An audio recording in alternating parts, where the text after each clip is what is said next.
This video won't be your average farming pattern guide that's out there everywhere on YouTube. It will be an encyclopedia of farming. It will cover everything related to farming, from how to farm to when to stop farming. It covers a wide range of aspects that, if polished, can make anyone farm like an immortal player. Every single part of this video is equally important, and I have also inserted some instant improvement tips inside the video, so don't skip any of it. Let's start with the foundation of farming, which is farming patterns. Most people know what they are because there are hundreds of YouTube videos out there that tell you, oh, apply these farming patterns and you will become artsy. But it's not that simple. Let's discuss what the farming patterns are, as they are the core of the farming process I will be discussing throughout this video.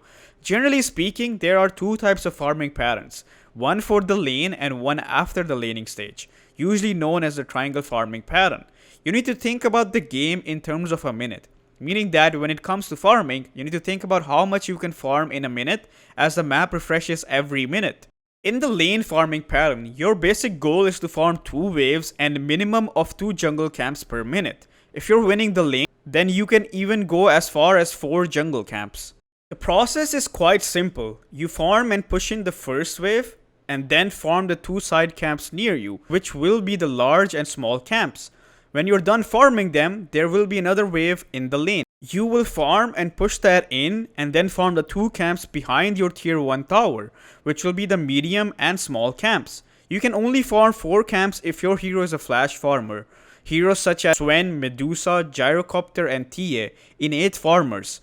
Heroes such as Phantom Assassin and Faceless Void are unable to replicate the same results, as they don't have any innate farming capability, aka wave clear. The main thing that no one talks about is safety when it comes to lane farming patterns. What if the second wave is in front of the enemy tower? Should I farm it? 90% of the time, no. You should not farm that wave. Ideally, you should only push in waves that are near your own tower because it is safer. Now the question is, what should I do if I'm not farming that wave near the enemy tower? You should go and farm the 2 camps behind your tier 1 until the wave pushes into your tower again. Now let's talk about the 10% of the times when you can farm the wave near the enemy tower. In order to understand when you can take the risk of farming the wave near the enemy tower, you need to be mindful of 3 things. 1. Is the enemy mid laner showing on the map? If they're showing, or if they're a hero that doesn't rotate, for example a greedy hero like Shadow Fiend or Tia, then you can conclude that the enemy mid laner won't be ganking you. 2. Is the enemy offlaner able to solo kill me? If the answer is no, that is another thing checked off. Lastly, can the enemy offlaner along with the support kill me? If the answer is no, then you can farm the wave in front of the enemy tower. If any of these 3 are a yes, you should not farm the wave near the tower. Generally speaking, the risk is not worth it, and you should farm safer after the 7 minutes of the game. Another aspect of safely farming in the laning farming pattern is keeping track of the enemy mid laner's movements. You will often feed trying to farm the large and small camps after pushing in the lane if the enemy mid laner ganks you.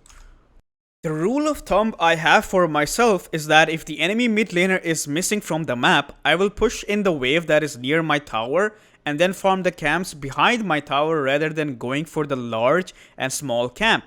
This keeps me from danger and I can still safely farm. Granted, I'm missing out on 2 camps, but in return, I waste the enemy mid laner's time and survive.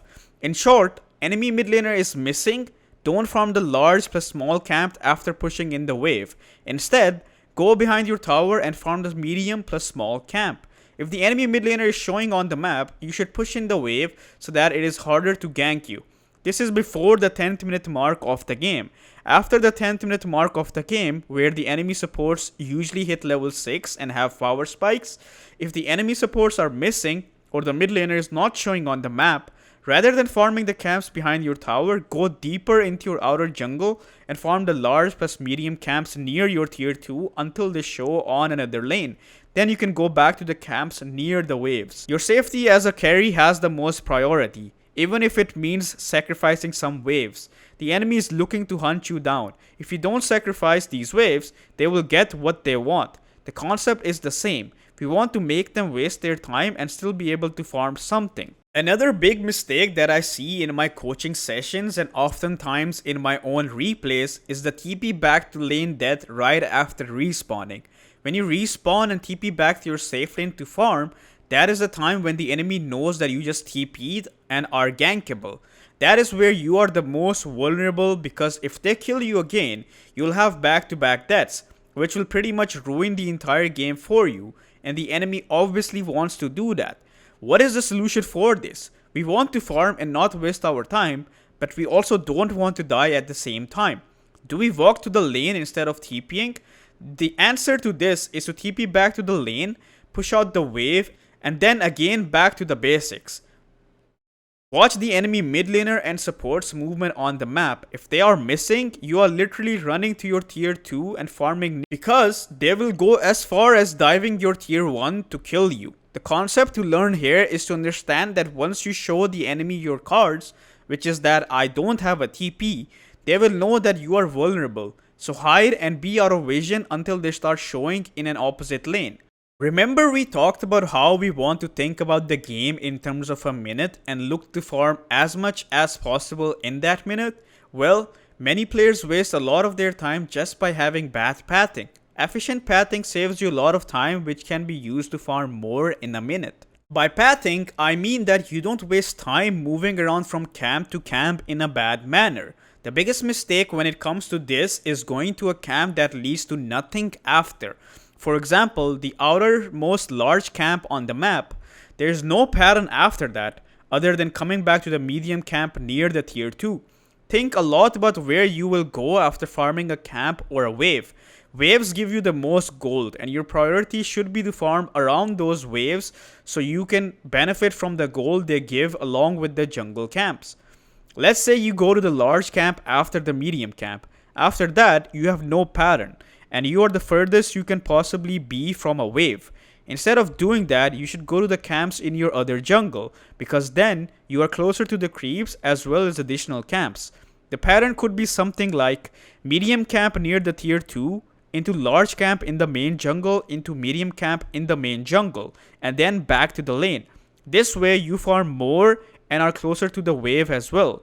The concept to learn here is to not mindlessly hit anything you see, but rather think about your future farm route after hitting a certain farming spot. Gyrocopter is super broken at the moment, probably the best carry in the game alongside Sven. There is one aspect we can learn from Gyrocopter that can help us in farming efficiently. Gyrocopter's flag cannon allows him to farm multiple camps at the same time. In this case, if you play Gyrocopter or similar hero like a Medusa with split shot, you should focus on farming 2 camps or a wave and a camp at the same time. For example, on Gyrocopter, you tend to skip any camp that is singular. Take the second ancient camp as an example. Instead of farming that, Gyro players farm the large plus small camp and then the lane with the flag cannon, as it nets them with more gold overall. The concept to learn here is to be efficient with your spells. Don't waste time farming a single camp when you can farm 2 camps at the same time. Before we go further, if you are enjoying the video, please make sure to like the video as it helps with the YouTube algorithm. Also, do subscribe. Now back to the guide. This was all for when you're having a normal game. Now let's talk about a situation where you are playing from behind.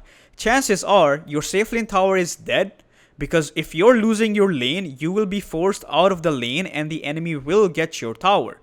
If that is the case, then the waves will constantly push into your tower. In this case, your farming pattern will change. In the winning scenario, you were farming the side camps and pushing the lane into the enemy from your tier 1.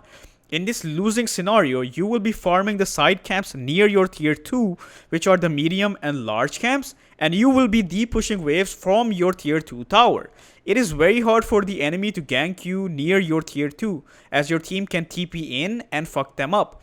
The other thing is that, in the early game, the carry is just AFK farming, meaning that he has no impact on the other aspects of the game. Your 4 other players are supposed to make plays so that they can make space for you. Since there will be waves being pushed into your tier 2 continuously as a result of your tier 1 dying, someone will need to de-push them. As a carry, the most productive thing while you're farming is to relieve pressure from that tower and hence relieve pressure from your team. If you don't do this, someone else in your team will do it, and then you will have 2 AFK farmers in the team, resulting in a 3 versus 5 in favor of the enemy. When you depush the lane for your team, they get to play on the other side of the map and make things happen. A lot of people have asked me whether they should fight their way back into the game or stick to farming. Let me ask you a question. Why are you in a situation where you're playing from behind? It's because you are weak, and you were weak. If you are weak, do you want to fight people who are twice as strong as you, or do you want to wait till you get strong enough to face them? In short, stick to farming. Do not try to fight even for a second unless you're a hero with a teamfight ability like Faceless Void. You can use your chrono every once in a while if you see an opportunity. Your default mode is to farm until you get your items. Think about it like this. Your team is trying their best to fight the enemy so you can have some space on the map to recover. If you decide to join them, and God forbid, feed in the process, who are they creating this space for? So stick to farming until you have an item that lets you fight the enemy. A big mistake when it comes to playing from behind is that usually a player would be perfectly fine farming in a certain part of the map, but then they use their TP to go to the other side of the map and log themselves out. In this example, you will see this PA recovering perfectly well on the top side of the map, which is where she is supposed to play. But what she does is that she sees a wave at the bottom lane and TPs to it. Good that she got the wave, but now the problem is, where does she go from here? Can she farm the Ancients? Can she push in deeper? She's in a position where she does not have a Battle Fury, meaning that hitting Ancients is not optimal for her. The Radiant tier 1 tower is still up, so it is dangerous for her to farm deeper as the enemy can TP and punish her. So she basically has to either walk all the way back to top, resulting in her time being wasted, or she has to take the risk and farm deeper, which could result in her death. What happens is that she goes a bit deeper and then the enemy Ursa bullies her. Eventually, her team goes to the opposite side of the map, and now the thing we talked about before. Her team is supposed to open the map for her. Their job is to open this tower while she pushes top. Now that her team is pushing top, no one is going to open this tier 1 tower up. This is all because of one bad TP. The concepts we went over before, most of them apply here as well. If you're chilling at one spot and the enemy isn't pushing you out, there is no need for you to leave that area to farm somewhere else.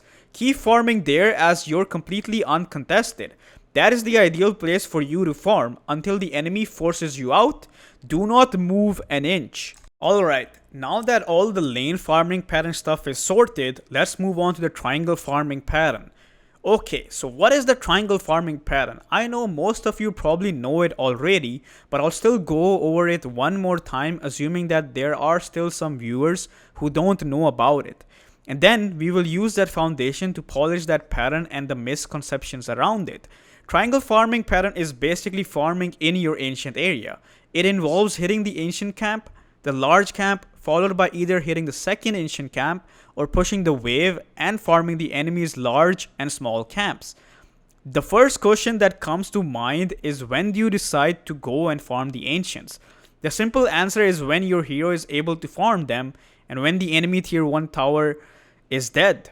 For example, if you're a hero with innate farming capabilities such as Medusa, Swen, Templar Assassin, you can farm Ancients as soon as you have your first item, such as Manta, Echo Saber, Dragonlance. On heroes that don't have innate farming capability, such as Juggernaut or Phantom Assassin, you need to wait for Battle Fury.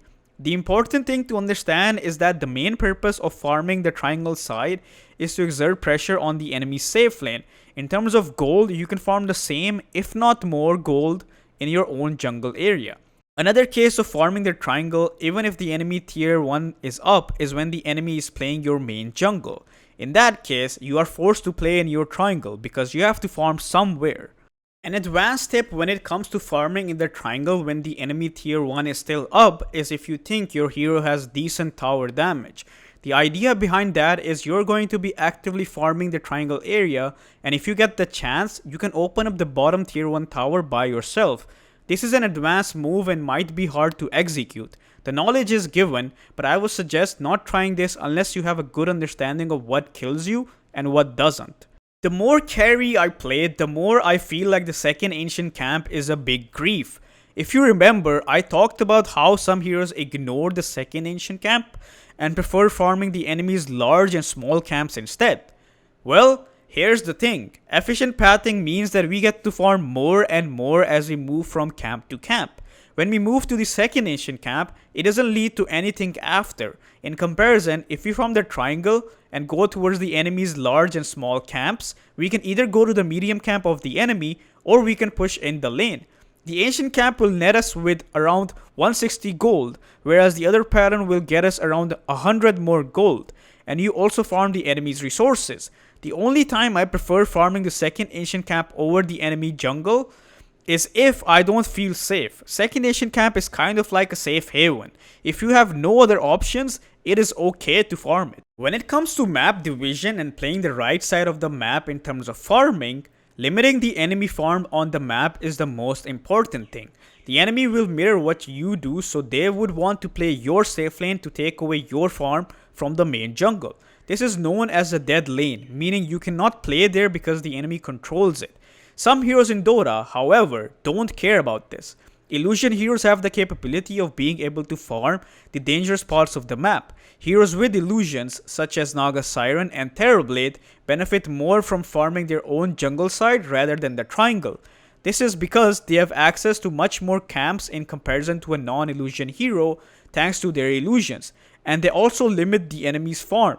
There's a lot to farm near your own safe lane.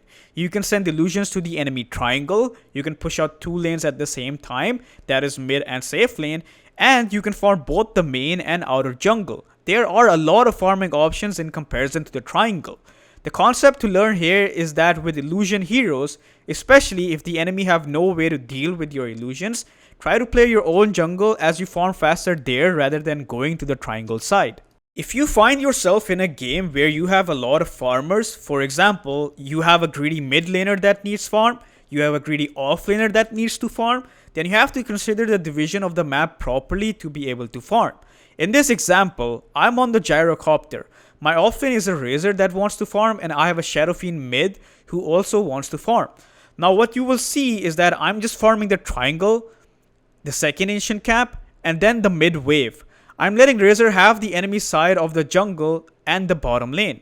In this case, as a gyro, I can have much more farm, but because of the Razors, I am unable to.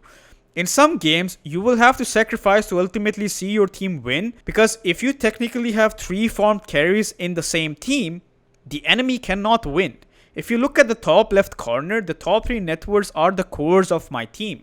Learn to adapt and improvise. Pretty much farm anything you can safely farm and keep up with your net worth is the concept we can learn from this example.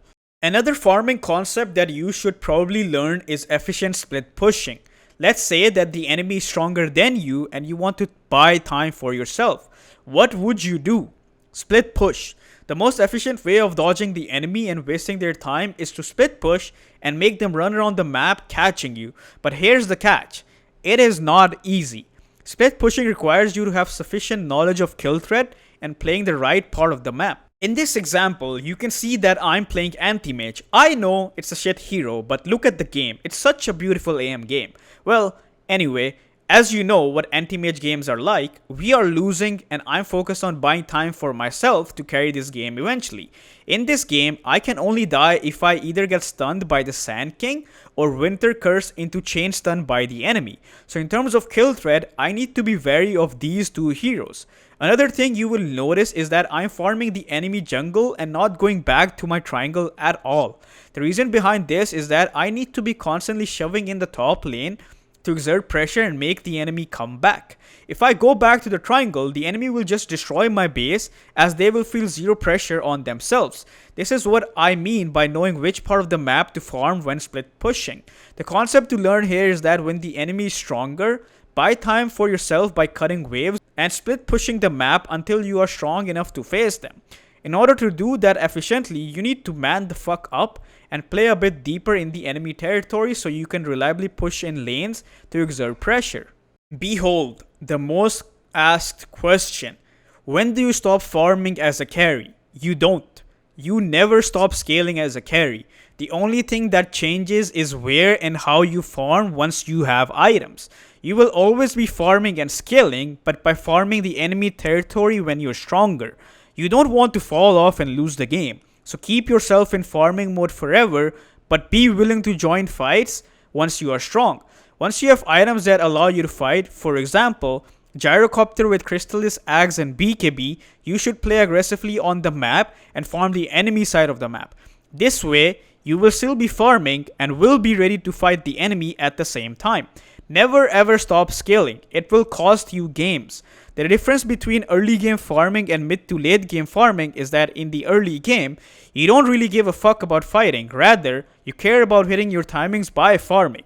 In the mid to late game, you do give a fuck about fighting, but you also want to be farming. What you have to do is to keep farming, and if a fight happens, be willing to participate in it. In short, play around your team, farm close to your team, or TP to your team if a fight starts. That will be it for this video. If you are interested in private coaching, you can join my Discord linked in the description. Please make sure to subscribe and like the video for more high quality content like this. Do let me know in the comments if you have any feedback. Otherwise, have a nice day and good luck with your games.